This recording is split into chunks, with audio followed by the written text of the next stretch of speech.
Hello YouTube, Moonhawk9491 here.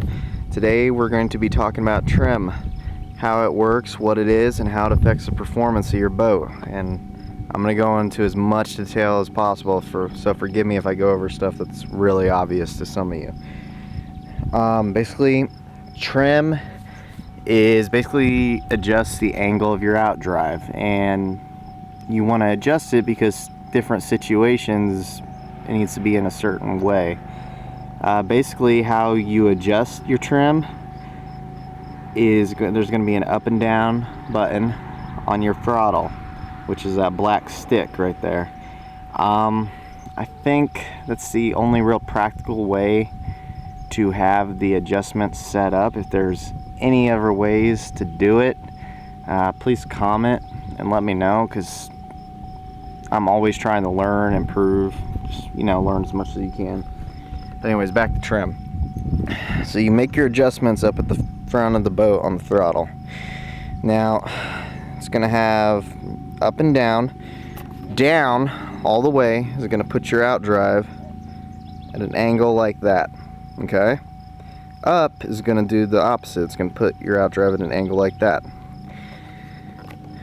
Now, generally, you're going to want to have your outdrive all the way down in these situations. When you're going slow, you're going to want it down as far as possible, because if it's up too high, it'll affect the steering pressure in your steering wheel, and it'll be hard to turn one way or the other, or at all. If you're dropping the throttle down and you want to jump up to wide open RPMs or throttle or whatever, you're going to want it down at first, because once you start out, or until you get on plane, the boat's going to be up real high. When it's down like that, it'll help bring the front of the boat down and get you on plane. Or, as a general rule, if you're having trouble steering, you want to drop it down a little bit, because if there's too much steering pressure in your steering wheel, basically, you have a loss of control of your boat, and I don't know, a situation could come up where you need to act quickly, and if you're trying to fight that steering wheel to go right, for example, yeah, you know how it goes. But anyways, if you're already all the way down and in, and you're still having extreme pressure with turning your steering wheel, there may be another underlying issue. That could be just something as simple as your trim tab, which is that little gray fin just above the prop. I have a video on how to adjust that and mess with that. You can try that before you take any other steps, but if that doesn't fix the problem, you may have some bigger issues at hand. Now, back to the trim. So if most of the time you're going to want it down as far as possible, why do you need it up, you might ask? That question is simple.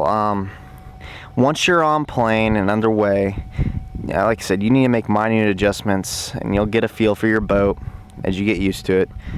You make the minute adjustments depending on the situation. If you're already on plane and you want to raise it up a little bit, you can gain a couple miles per hour the more you raise it up. However, that pro does not come without some cons to it. As mentioned before, you're likely going to increase your steering torque and the amount of strength it takes to turn your boat. Another con that I can think of is your boat's the front end of it is gonna get a lot more bouncy, especially in choppy water. And then third is if you raise it up too high, the front of your boat may also rise with it, and you may not even be able to see over the front of your boat or the bow. So, like I said, you gotta just make adjustments on the situation. It isn't that hard to figure out.